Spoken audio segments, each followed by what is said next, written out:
Well, let's get into the next. Let's get into the next area that would really be an indication of picking the right dealership.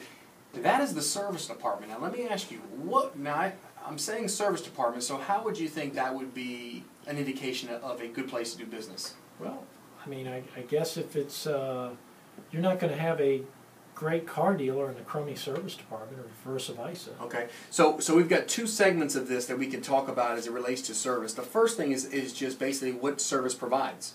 But I'm not talking about that. I'm going to talk about something, I'll mention that here at the end, but what I'm talking about as far as picking the right dealership is finding a dealer that has a service department that is doing phenomenal. A lot of business. Now, here's an indication of how they're doing a lot of business. Do they advertise for service a whole bunch? Is there a lot of stuff going on constantly with service? You hear them talking about service.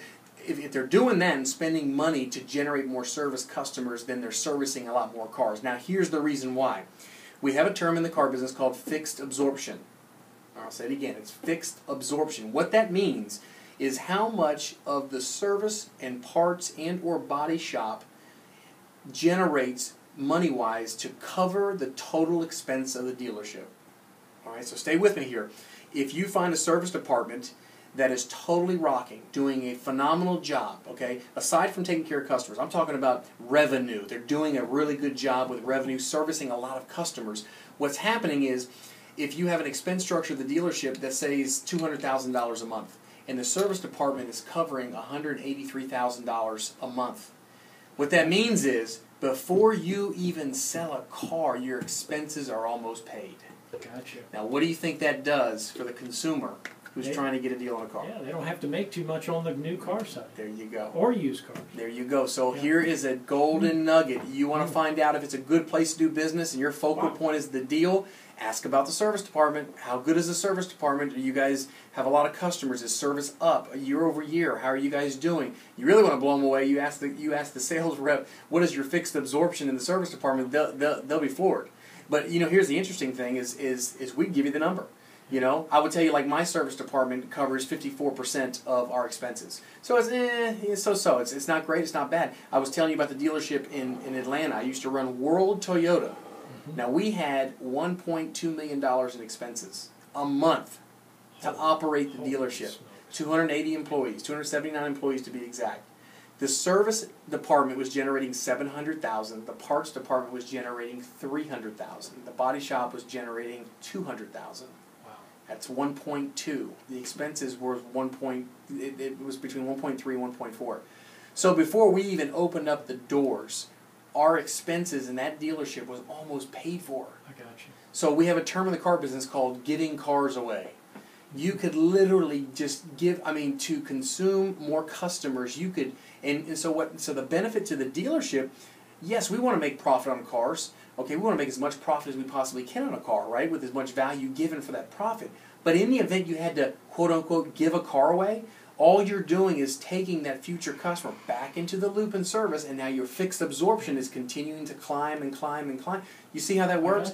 So for a consumer, if you want to pick the right dealership, oh man, I can't express to you enough, find a store that's doing very well in service. Yep. If they're doing well in service, and you can tell because they're constantly either promoting it, advertising it, or you can just ask. It's a great place to do business with. And Louie, that also, if they're quote-unquote giving a car away, that just adds to more inventory that they get down the road. You took the words out of my mouth. So, and then that adds back to the reputation because they're known for giving a good deal. So see, all these things go together like a puzzle in terms of picking the right store. And so if you're somebody who wants to go to that same barber and you want to rely on that same car dealer, and here's the thing, when you have an issue or a concern or something happened, maybe it was an accident and you need, how many times people that are listening right now, they think to themselves, well, I just had this one issue and all I wanted was a key fob or an extra key or whatever, and they told me I had to pay.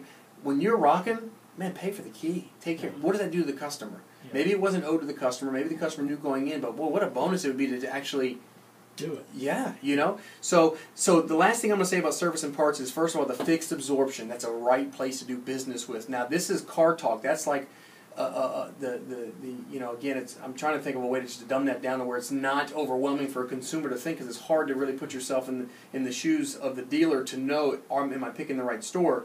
But I would just tell you, if the service department is rocking, they're doing a great job, and you can ask the assistant service managers, the guys and gals in the service drive, they'll tell you service is great. Yeah. And so, and Louie, that's another reason I would think to buy from a dealer, not to buy the used car off the side of the road. Absolutely. Or a mom and pop place perhaps that doesn't have a service. Correct. So a couple last things as it relates to service and parts, since we're talking about that. The other place to find out, do you have a spot or a great dealership to do business with? Do they have just a service department or service and parts? Some dealers only have service departments. They don't have a parts department. So it's important. You want to know, can I buy parts here? Can I buy service? Is there a rental car department? Is there a body shop? What is your array of services? Do you offer shuttle service? Do you provide loaner cars or free rentals? Do you come and pick up and drop off cars for me like we talk about with the concierge service? Do they provide Wi-Fi, coffee, pastries? Do they have a quiet room? I mean, all these things, when you're picking the right dealership to do business with, look at all these components. I mean, it sounds like it's not that big of a deal, but when you're making a decision to buy a car, you're joining a dealer's family. A dealership's a business family.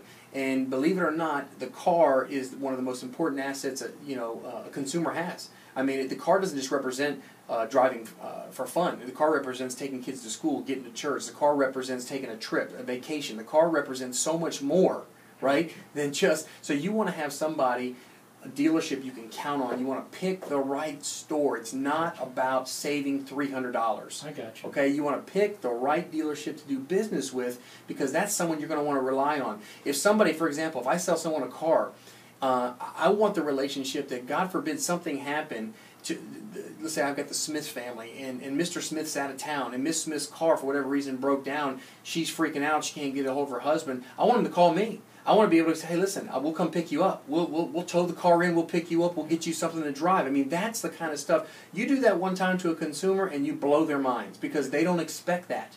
But that's part of picking the right dealership. And now I understand a little bit better why you push tires so much, why you push any make, any model. We don't care which one it is. You just want to get them into that service. I want as much fixed absorption as I can get, because I know that if I can get my expenses covered by the service department, I already sell cars aggressively. I will flat dominate the marketplace. If I know that I've got my expenses covered, man, to me, now it's all about getting another sticker on the back of a car, making a consumer exceeding their expectations and their experience, and just being known as the place to do business. I mean, but listen, that's my philosophy, but I got to tell you, I would imagine it's most dealers' philosophy. It's all about the consumer. Now, there's some dealers, all they focus on is profit, okay? And I'm just a firm believer, if you try to gouge or get all the profit on one deal, man, that may be the last you ever see of that person. Right. I'd much rather give a fair deal above and beyond and do it numerous times. And in the long run, the volume will outsell and will outdo the onesie-twosie deals. You want the volume. And I guess the opposite would be true too. If their service department's not rocking, they got to make it on selling the cars. Man, I will tell you, Chip, that is something that you got to be very careful of, because if a service department is not killing it, they're not doing very well, there's so much stress and tension on selling the car. And not just selling the car, it's selling the car, and I've got to make the money. A big profit. When you have that scenario, what you find is you're negotiating and they're actually letting me leave. If a dealer lets you leave, it means they can't afford to be that aggressive on a deal. At the end of the day, if you're shopping from dealer to dealer on price, take Toyota, for example. If we're selling Toyotas and you're comparing me to another Toyota dealership, we all buy the cars for the exact same price. The exact same price. There's no reason why someone else gives $1,000 or $2,000 better deal unless we completely missed the trade, totally just missed it. Okay, or we can't afford to take that deal because the expense structure we weren't allowed, and they have a better service department. They can afford to lose a few more dollars on the deal than we could have. There's no other reason. You got to have a great service department. So a consumer would want the fixed absorption rate to be high, or high as it can be. High, okay. High as it can be. And if the dealer would not share if you said, what's your fixed absorption, he says, we're not telling you that. Is that a sign to... Yeah, I would be cautious about that. I would again, picking the right dealership. I mean, I think disclosure and on it. Look, I get ridiculed all the time for transparency, but at the end of the day, that's my philosophy. I can't pinpoint, you know, I would just tell you that you go with your gut feeling. But listen, if I tell you right now, live on the air with 6,000 people listening, that it's 54%, what does that mean to anybody? It doesn't mean anything. It just means that we do a decent job. We could always do better, but 80% is the number. So I'm still all for what we need, which means I'm still aggressively going to try to sell as many cars as I can to get as many people in the service department to have fixed absorption, which is get that up. servicing the makes and models and tires and all the stuff we do. All right, more golden nuggets.